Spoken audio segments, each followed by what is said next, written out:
Hi, Pete here, N6QW. This is one of my SBE-33s, and I just wanted to take a look at it in comparison to HW-32. And I got to tell you, it's such a world of difference. This actually receives stations, and it puts out about 50 watts, which is around the design spec for this radio. And I just can't understand why I can't get the same kind of performance out of the HW-32.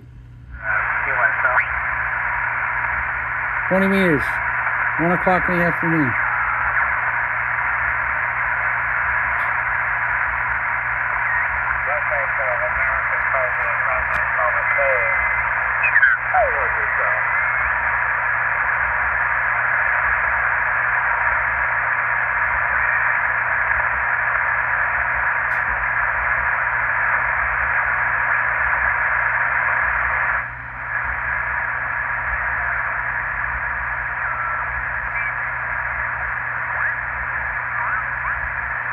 HW-32 is dead.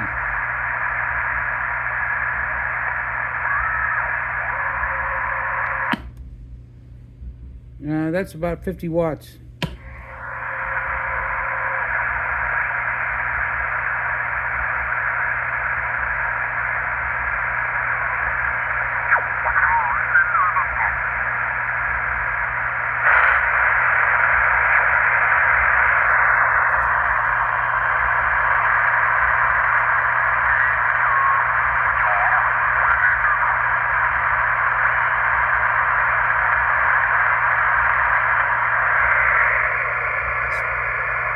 '60s technology, about 1963.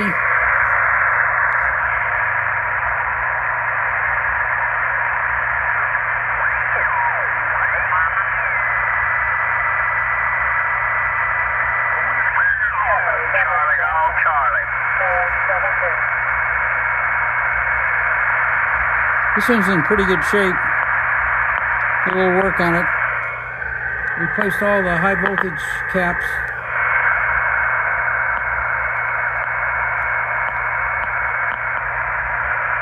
Anyway, Pete here, N6QW, and just wanted to do a little sanity check here, and good reason to put the HW-32 back on the shelf. It just ain't going to get there.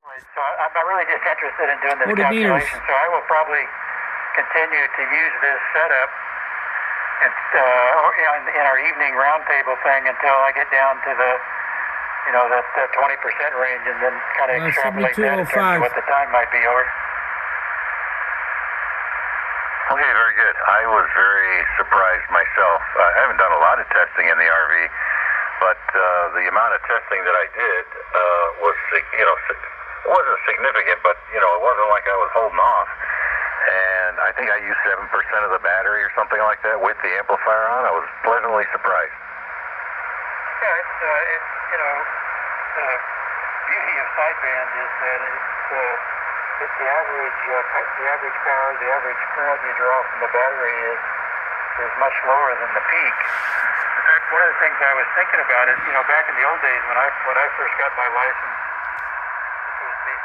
this was when the peak, the maximum power, or the way power was measured. RF power was too difficult for the technology in those days. They basically measured DC power going into the final.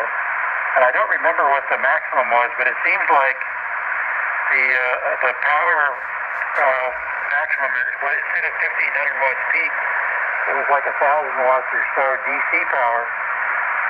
But 1,000 watts of average DC would equate to probably close to 4,000 watts of peak envelope power, which is what's measured today. But I don't. Maybe there's a way to go back and